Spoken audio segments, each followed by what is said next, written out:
Indiana Jones. It's a podcast about Indiana Jones. Every movie, 1 minute at a time. The Indiana Jones Minute. Welcome back to the Indiana Jones Minute. This is the podcast in which we deconstruct every consonant sound in Indiana Jones and the Kingdom of the Crystal Skull 1 minute at a time. I'm Tom Taylor. I'm Pete Mummert. Gerald Christopher Marcus Porter. And joining us from another mirror universe of the same franchise, all the way from the Star Wars Minute, is our friend Pete the Retailer. Welcome back, Pete. I'm an apparition from the fever dream. Hello. None of this is making any sense, but it all makes sense. Hooray. Hooray! Hello. Yeah, we've been fortunate. You've kicked off, God, is it 4 movies now? Well, he didn't quite All kick off 4 last Indiana Jones? one. I mean, but he was, He's been one of present the for all of them. earliest guests. No, one of the earliest guests. Well, That's true. I think. I held out for Alexi Sale last time, I think, didn't I? Yeah, That's he true. was. That is true. So you're That right in is the true. middle-ish. Yeah. Yeah. But yeah. But we this didn't have is, fun until then, so there. Exactly. Yeah. Well, welcome back. We're glad you could join us this week. Thank you. This is going to be awesome as we discuss minute 7 of King. Yeah, do I have to call it Kingdom of the Crystal Skull every single time? It's such a long title. No. Okay. You have to call it that Indiana Kingdom. Jones in the Kingdom of the Crystal Skull every Oh, time. good Lord. In minute 7 of IJKCS, we get Indy coming face to face with Irina Spalko, and this minute ends with her making Indy laugh with the power of her mind. Question for you, Pete Mummert. Uh-huh. What word is missing at the end of this sentence? You're not from around here, are you? Uh-oh. Pilgrim? Ah, yeah. That's good. I mean, you're one of those old-timey John Wayne guys, aren't you? I'm not a John Wayne guy, but I'm an old-timey guy. You're 70, aren't you? That's no. I mean, that's how the minute begins with Indy going, "You're not from around No, here, but are you?" does John Wayne ever famously say that though? I don't know. It does sound like No? a John Wayne line. It Yeah, does, I mean, I that was my question. Is like, is this the most John Wayne-ish we've ever seen Indy? I say yes. Yeah. The I'd say other so, line too. that comes into my head though is, "Well, these Arabs don't care if we kill each other. They're not going to interfere in our business."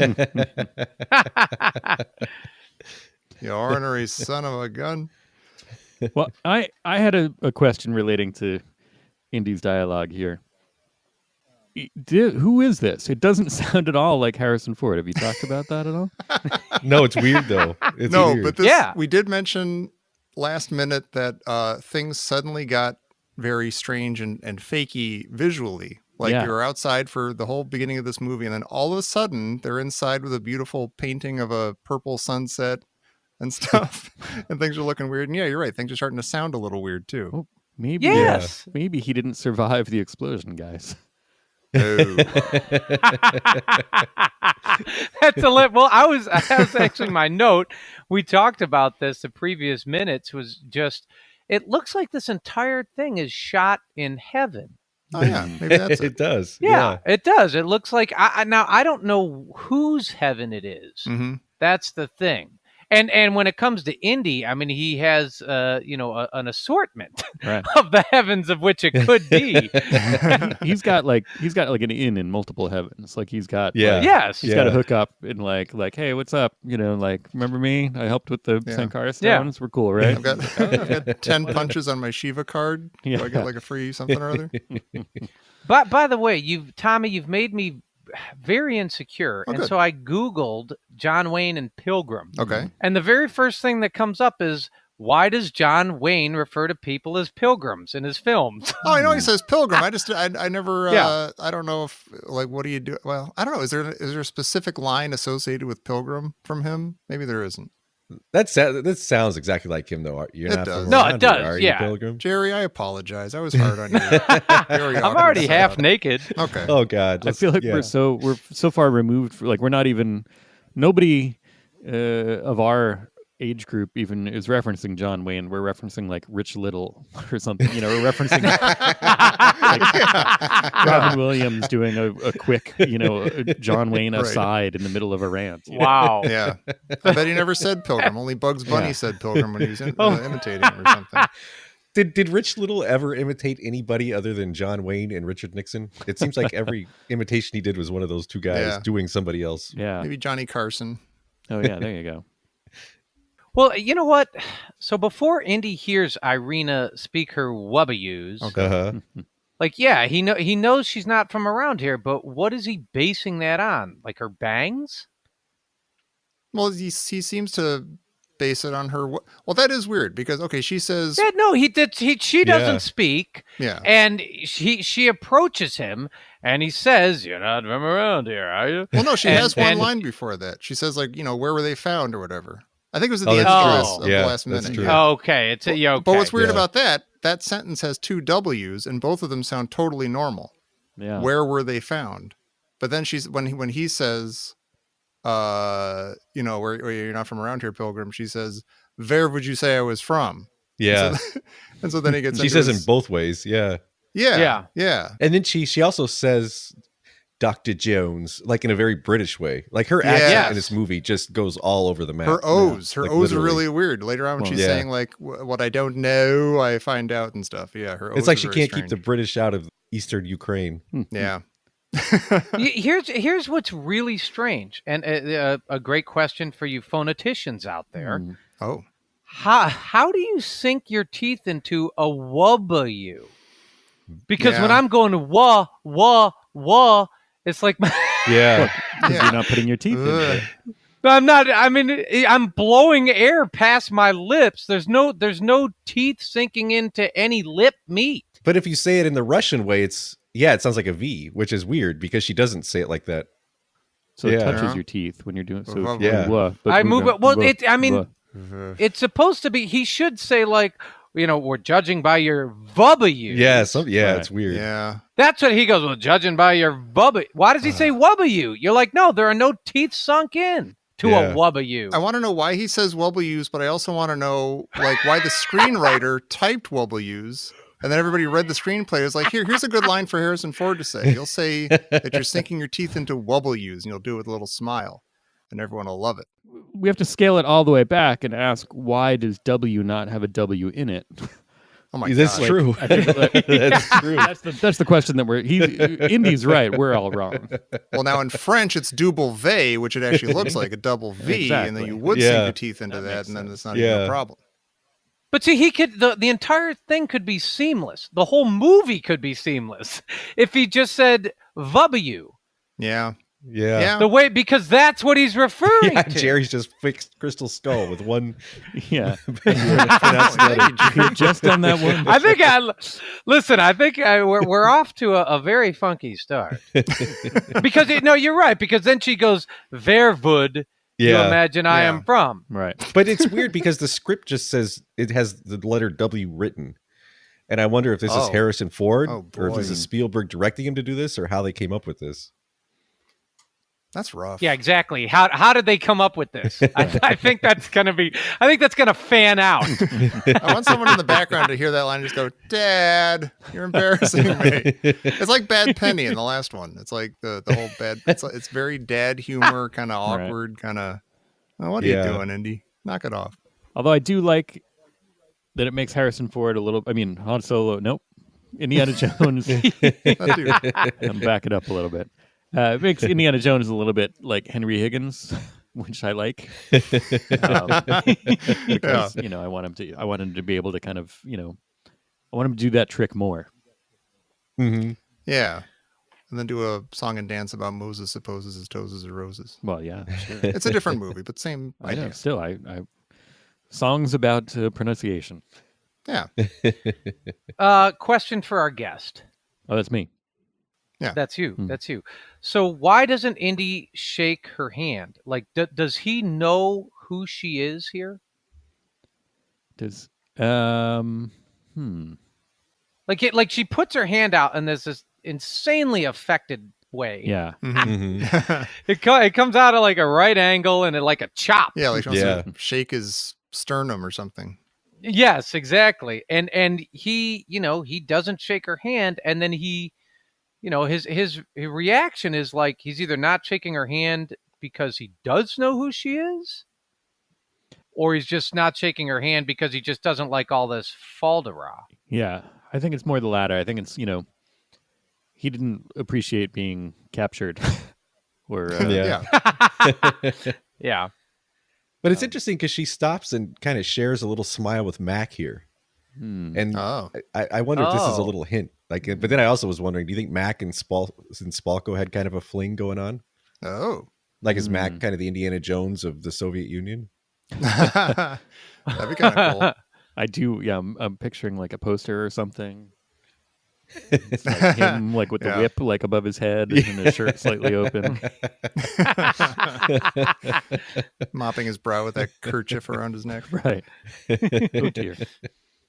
Oi, the man with the hat is back. It's like romancing the taco. Romancing the Guinness. Yeah, exactly. Exactly. And then she immediately proclaims that three times she had received the Order of Lenin. So, Pete, I'm going to just let you continue with that. I'm going to set you up. I know you know what the Order of Lenin is. You looked it up.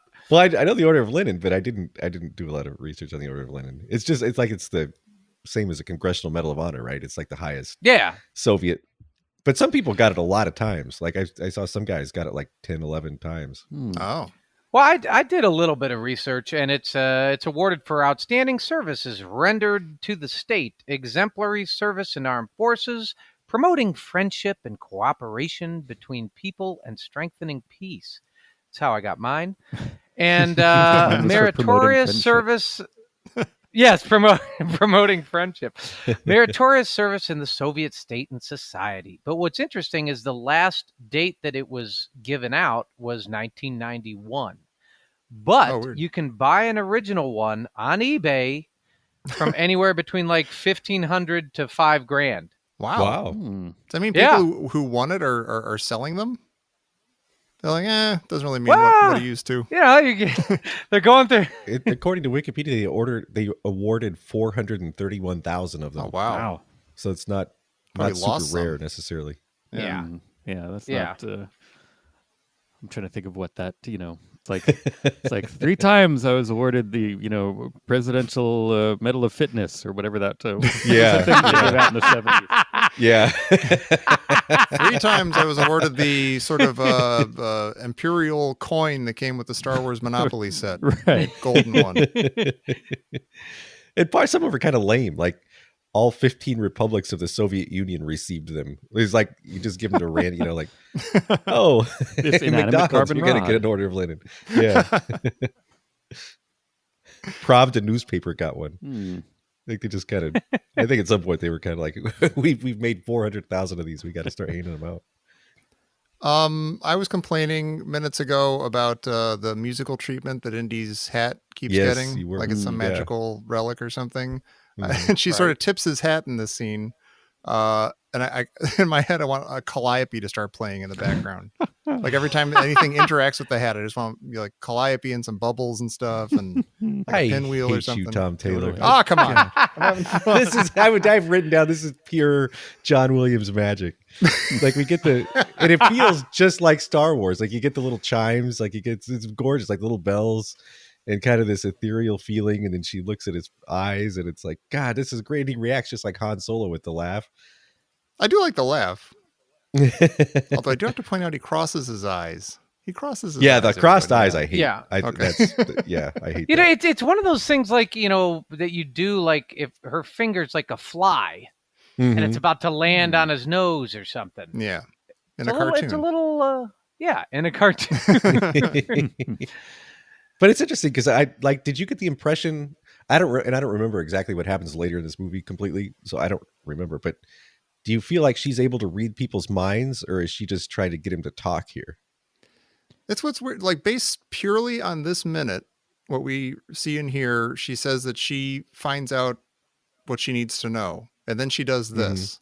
So it does seem like she supposedly has some kind of brain power or something, which is odd. I think in this case, it actually is a lot of simple tricks and nonsense. Oh, Yeah. okay. Like she's just faking It's them a out. bluff. It's what I think the Force is. Yeah. Oh, nice. Well, it's like, according to the thanks to Curtis Blaze, I've been listening to the novel. He had recommended it, and it the novel makes it completely like that. Like, she notices all these little ticks that he's doing. You know, like when she whips out that rapier later and he doesn't react, she's like, oh, he's super suave and he knows what he's doing. But then she sees like a little bead of sweat going down his face, and she notices like little things like his eyes widening slightly, and she's just really good at reading like facial cues. Yeah.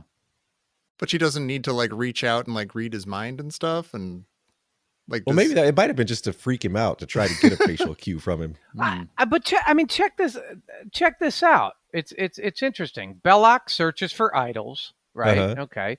Mola Ram is stones and power and, world domination. Donovan seeks immortality.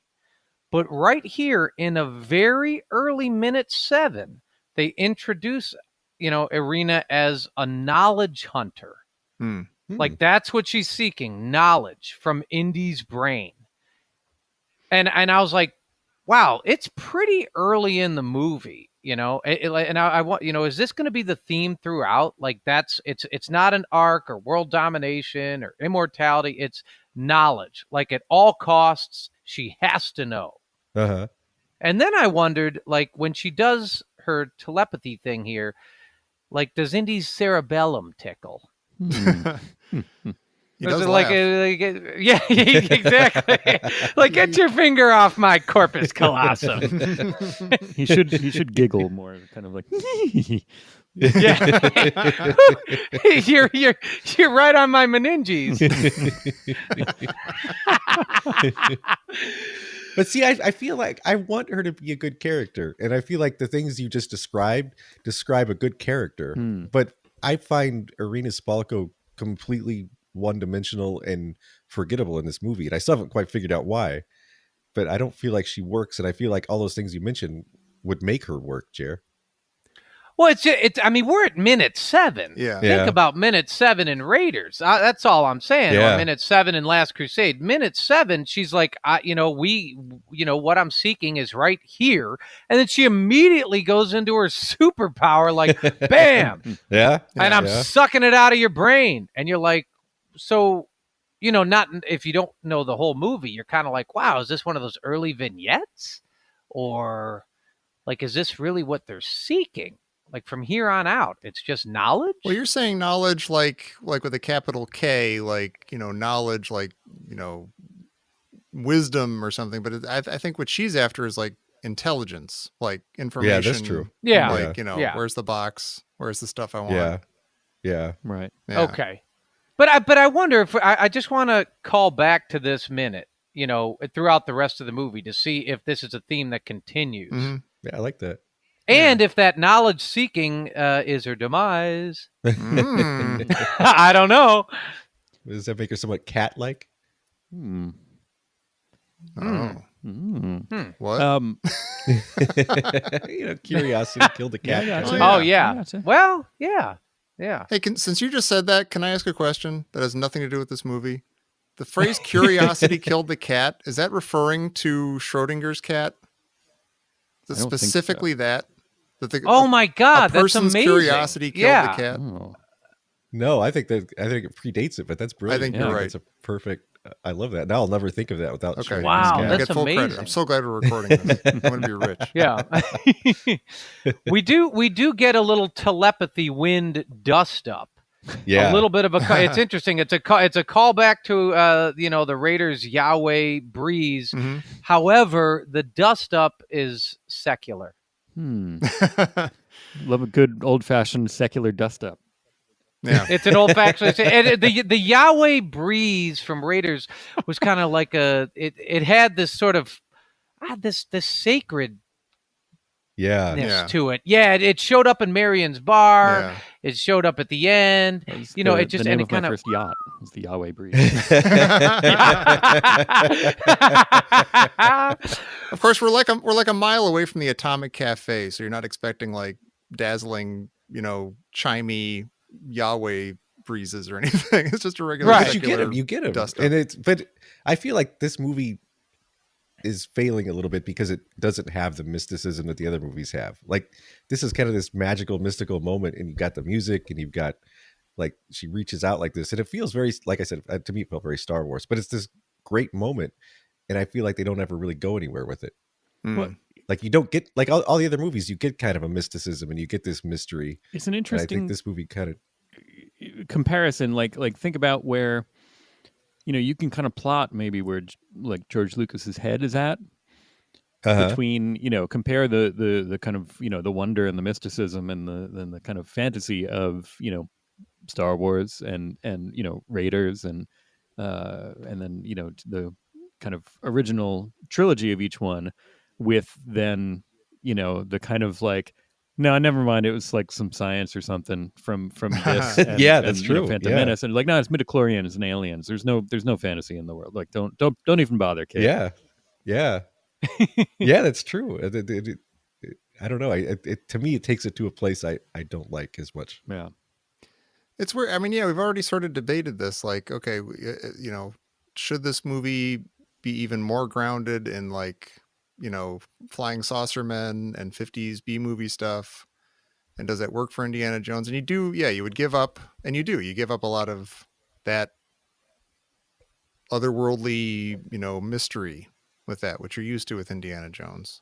I feel like you could still have it. I just feel like this movie doesn't. Well, I Yeah. like that. Should it be more about aliens or otherworldly mystery? Like UFOs or otherworldly mystery? Yeah. It's like, wait a Right. minute. They're exactly the same Well, I thing. Well, what's missing? I think the other three movies are the supernatural. Mhm. Right. Yeah. Now I guess in my brain that doesn't include aliens. I don't know. I feel like they're more tied into religion. Yeah. Mhm. Yeah. Not that Which just not makes them that I spookier. suppose alien. Yeah, it's not. Yes, not that aliens I suppose couldn't be tied into religion, but I guess And we're not certain we get aliens in this movie either. At least I'm not. I'm not, Okay. look, if you put in if you're coming together and you have Indiana Jones with aliens Mhm. or I'm kind of like, now you lost me. I don't know. I Yeah, mean, yeah. I don't know what. It's two sides of the same coin. It's the Arthur C. Clarke thing about any sufficiently advanced technology could be or is indistinguishable from magic or whatever. It's like, Mhm. well, if you find out that Yahweh is from Celtris 3, then you're kind of doing the same thing here now or something. Hmm. But like you never find out that the Ark of the Covenant is a machine. Like it's got gears and Right. levers and And I don't is a want that. I'm not saying I telephone? want that. right. Yeah, it's a radio. Yeah, that's true. Well, I mean, the only time I could see something, and I don't know, Pete, maybe this was in the original script. You may have mentioned it. I could kind of see something with like the Nazca lines. Maybe I think there was a lot of in stuff with South that America. originally. There was, yeah. Now, yeah. But they feels like George Lucas threw a bunch of stuff in because he kind of likes this stuff, but it feels like none of it really clicked together and none of it really Yeah. cohered to each other, and then it doesn't ever go anywhere. Like the mysticism or the mystery never really goes anywhere. It's very surface, just kind of like, oh yeah, and then Yeah. Nazca lines and Crystal Skull and all that. I don't know. Yeah. I will say this. I watched the full film not long ago, and I don't remember how these pieces all fit together that we're talking about. It's very it's kind of muddled, yeah. Yeah. I tried to just for you guys. I tried to go back and Oh. watch it the other day. Wow. But your TV was mysteriously broken. It just wouldn't show good. That happened to me once for the Generation X TV movie that Fox ran in like 1996 or whatever. I taped it, and then when I went back to watch it, like my whole like VCR TV. I don't know if it was a VCR TV combo. I don't think I had one of those, but like whatever, like some part of my AV system, which is generous, calling it that, but something gave out rather than watch that. It was just like, you come on, Yeah. like you don't need to think of Matt Frewer that way. Come on. I'm doing you a favor. But no, I went back to watch it just the other day. But it was most of the things that I watch these days have no sound. I watch things on mute a lot because I'm either editing podcasts or napping a small child, and this was the latter. And so I was, I had a kid sleeping on me, so I put it on with no sound, put the subtitles on, and I was I was appreciating it and wanting to see, like, all right, how does this all feel? Like I hadn't seen it since the theater, I guess. And so I was like, oh yeah, I forgot about this part. How does this relate? And I'm like, I'm liking this. I'm liking parts of this. Like, where are we going? And then I only made it about halfway, and then he woke up. And I recently watched the first half, and I thought that too. Like, I was like, I'm really into the first half of this movie. Mm-hmm. And I feel like if we maybe stop watching there all the time, maybe it's a pretty good movie. I love what Pete the Retailer said. Maybe the whole film takes place in heaven. Like, maybe they're already dead. Yeah. Or and that would somehow, that would be a really interesting, thinking, like, we end with Last Crusade, do they get immortality? Maybe they're immortal. Maybe they pass her. I don't know. Henry doesn't seem to be immortal. Well, so if they Well, if this does, who said maybe he didn't go to heaven, Tommy? that's what I'm saying. Oh, maybe Henry, Dr. Jones Sr. and Marcus are both in the other place. They're in the bad place, or vice Singing versa. their club Maybe songs. this is hell, and Yes, maybe this is. You're not from around here, are you? Speaking of not from around here, this just in from Professor Christy Porter. It's a twofer. Oh. Why did they hire her with a British accent? And There's a package deal. coming, boop, boop, boop, boop, boop, boop, boop. Boop-a-doop. What award would you have given anything for? What award would you have? Like, why did she win the Medal of Linen, the Order of Linen? No, I think she's asking all of us. What award would you have given anything for? Yeah, on a personal level. Oh.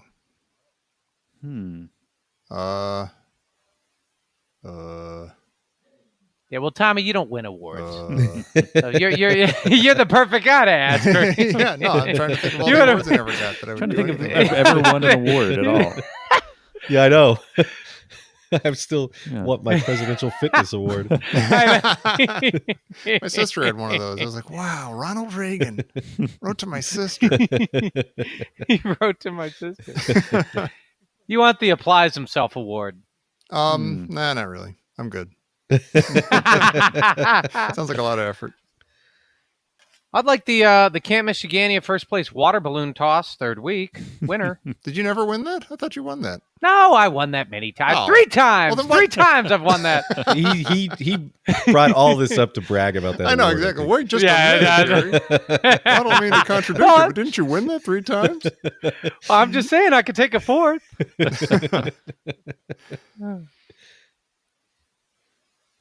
I have I just realized that I wrote the similar thing that we were just talking about, but I wrote it at the bottom. But my last note for this minute was, this looks like it takes place nowhere. So there you go. Yeah.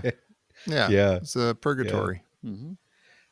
On the one hand, I kind of like that. It's kind of like the old Twilight Zone episodes where you get that kind of weird background noise, and it's just kind of Yeah. like they're nowhere.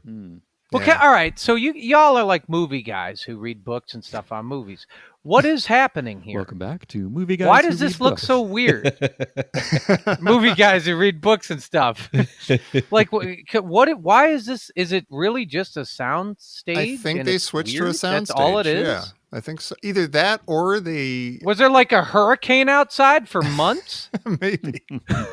Either that or they digitally put in this sky behind them because it's real pretty Oh yeah. and it makes everything look just kind of bizarre. Maybe there was other stuff behind there Yeah. that they erased. Oh yeah.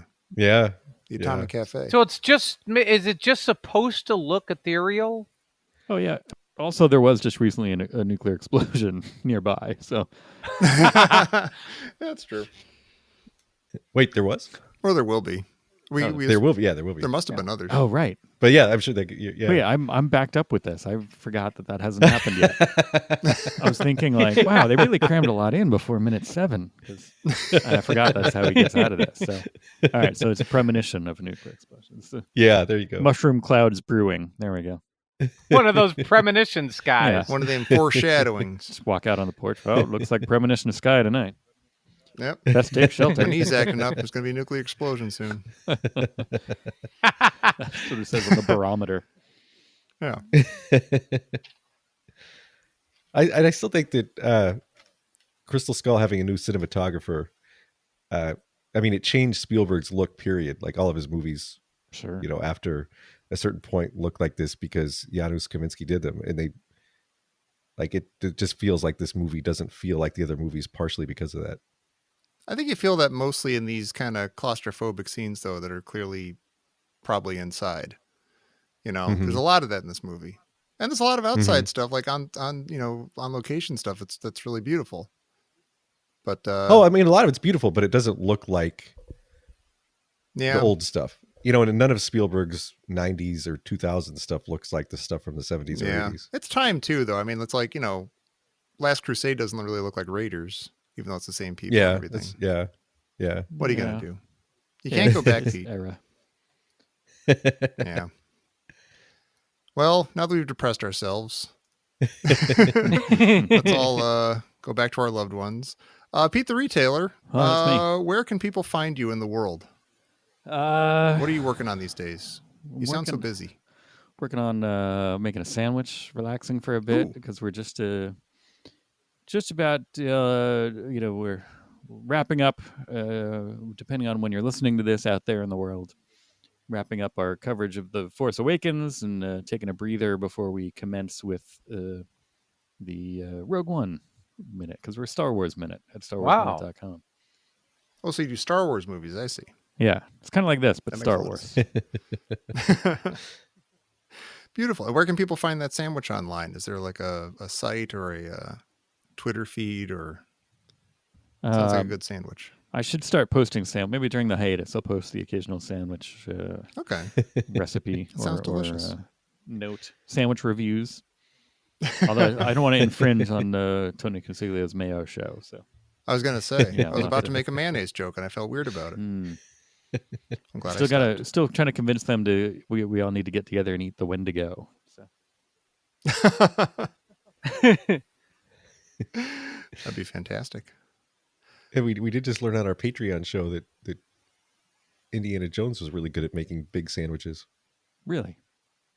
Oh, geez, that Dagwood. Yeah. Oh, that's right. God. He don't stop made a bringing sandwich that up, Pete. All right.